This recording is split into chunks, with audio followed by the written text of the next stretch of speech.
heavier than I thought. All right.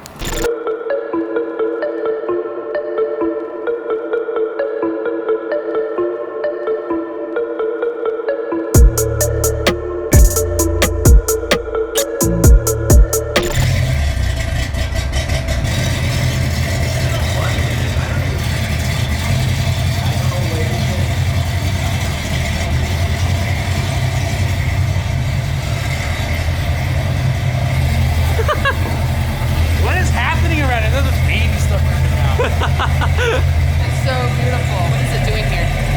What are we doing, John? I'm supposed to help you.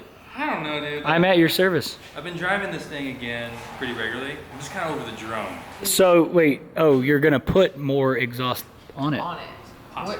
Where you cut them?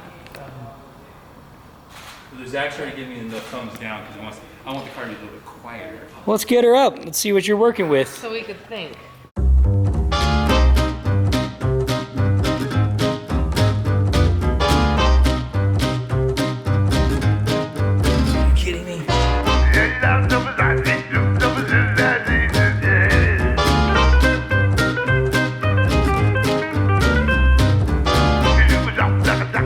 This didn't work out real well. The reason why I didn't want to jack up my car, honestly, it's a unibody, which means it doesn't have a full frame.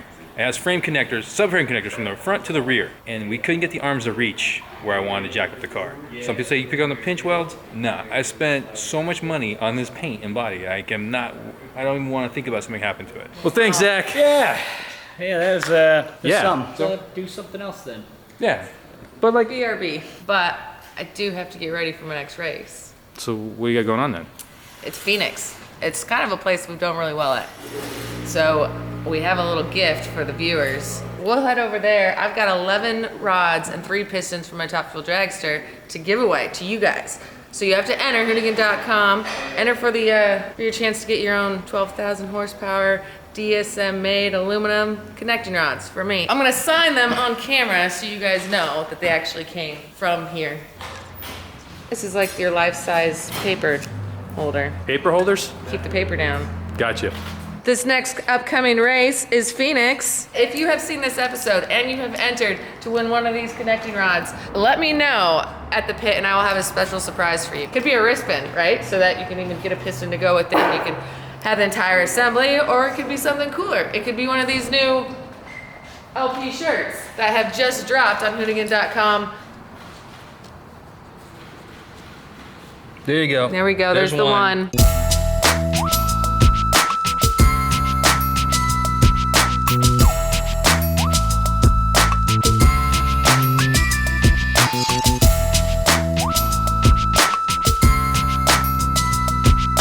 Oh yeah, this is the side I like to see, boys. The squad's out here, big soup, getting the engine out of the K-truck.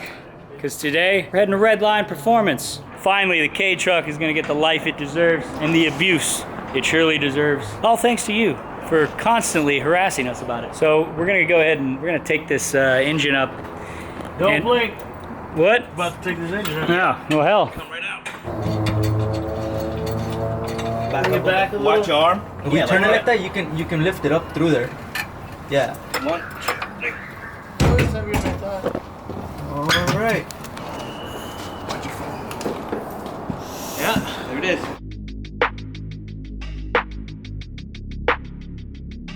All right. Throw it in the back of my truck and we're out of here. You seen this truck? Yeah, it's sick. I saw when I was pulling in yesterday and I was wondering who was stunting on us. So you drove this Land Cruiser all the way from New York? Yes, sir. No. Oh, what? I didn't see the inside. God damn. Okay. Okay.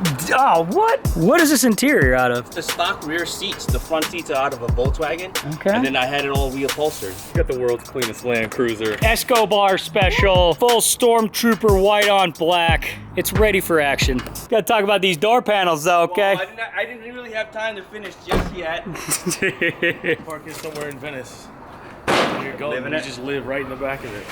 Beachfront living, bro. I'm telling you. No. Not as bad as it sounds. Plenty of people live in their vans and cars and whatever else in Venice. Young lady, what do you want to do with your life? I want to live in a van down by the river. I'm gonna bunk with you, buddy. Hell yeah, I'm talking about Venice. Van life, baby. Hell yeah. Kyle actually does not live in his van, but like on his street, that is like the van street. Depends on the weekends. If Kyle comes down and surf at my house, he lives in his van. Yeah. Well, 50-50. 50-50. Yeah. Halfway in. But anyway, that's a different story. Let's get back to this. Hey Zach, what kind of boots are those? There's my Red Wings fresh back from King of the Hammers. There you go. Okay, that was good.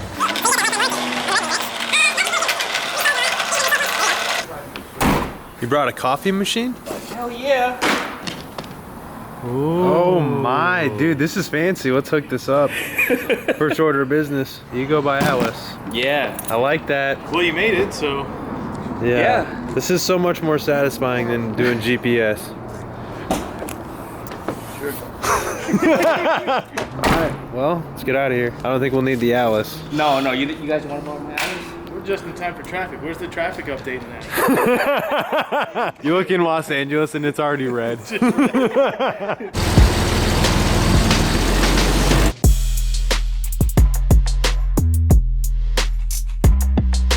So we just pulled up to Redline Performance here to drop off the biggest block. The big block. What's up, man? Long time no see. Good to see you. Suppy here tells me that the owner of this company, he's got his start in these. Really? Yeah, he's one of the first guys to like put EFI on it, you know, Moltec and all that kind of stuff. Back, way back when, like 20 plus years ago. Really? Yeah. We're in good hands. Oh yeah. Spirit of America? Spirit of Japan? Oh, we'll call it the Spirit of America. From Right. Yeah. That's the word house color. Nice. The boys' cars. It's meant to match their livery.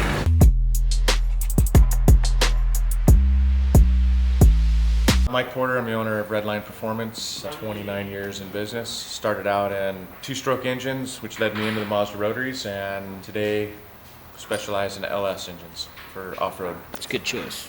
Good. Well, you know what? Glad we get to bring you back to your roots here. Yeah, this is kind of what's called a mini peripheral port. Back when I first started, I started with peripheral port, naturally aspirated motors, and we would, bore two and a quarter inch sleeves right into the rotor housing right here, and that would be our intake port. We would epoxy these all up, and it would be direct right in here. And okay, this is your secondary port. This is your primary port. You probably blended those in with the secondary port. Are you gonna come straight off here into a plenum? Yes. Okay, with a single throttle body Yes. on the end. The plenum style intake with a single throttle body is not the most efficient, but if you're gonna make, 300, 350 horsepower, it's plenty. So what would be more efficient? It's a blank slate with the intake. Getting a longer runner and coming across the top, getting a single throttle body up here, worked a lot better, having a longer runner. The longer runs. Yeah, if it's not gonna package, you gotta work around packaging. And either way, you're gonna have no problem making 300, 350 horsepower. Seat's like right here. Yeah, the seat. The seat. You sit on top of it. Okay. So these get blocked. Yeah, these will get plugged. What's this big hole thing? That's an EGR, so you'll block that off as well. And then this? That's your the oil fill? fill neck, and that's The distributor? the distributor. Okay. Can I use the distributor as a pickup? Yeah, well, that's what it'll just be the pickup. Yeah. Yeah, it won't be the one with the distributor cap and the spark plug wires I need coming that. off. Yeah. What are you running for a transmission? Quaif.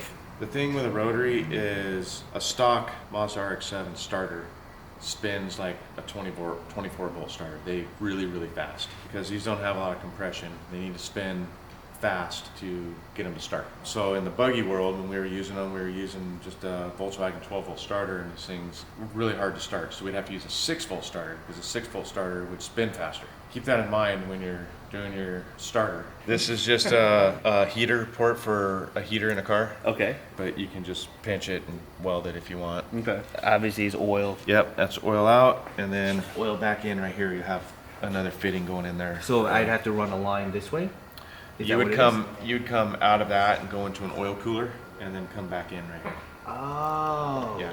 Hertz runs like super hot, and he's got like a bunch of oil coolers daisy chain. Is that the thing with these? Like they Rotors just run hot. Exhaust is extremely hot. It's like a turbine. It's gonna just glow red. At nighttime, you'll literally be able to see right through the turbine and watch the turbine wheel spin.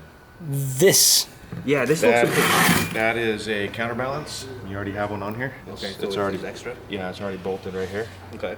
Did he give you this with the engine? That came with the flywheel. Okay. So this one was balanced with the engine. I believe it was custom balanced with the engine. Rotors they have different weights on the rotors, and they're labeled by A rotor, B, C, and D, and the counterbalances need to go with the rotors, the whole set. So the flywheel's just neutral balanced. So are you gonna run on an E85?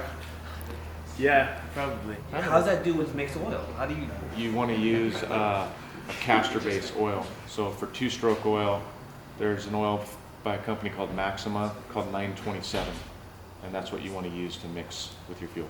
A 6-port would make about 190 horsepower, and now you're going to add a mini peripheral port. I would think you're probably going to be maybe in the 250 range. I think that's what the original goal was.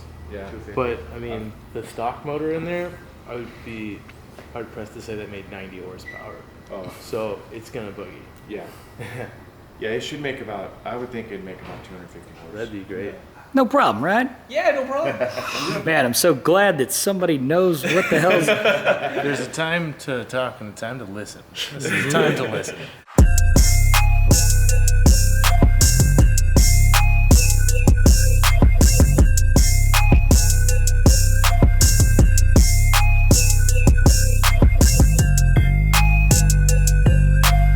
Well, thank you for all of your help. This is gonna be rad. You ready? Ready. Well, we're gonna leave this thing here. He's gonna go over and see what parts he has. Tell Suppy what the hell he's gotta do with this thing. That's a rad. Wait a minute, is that a stand-up jet ski? Yeah, bro. Skirt. Style. Performance. Steez. Pure sex appeal. That's what I'm talking about. Yeah.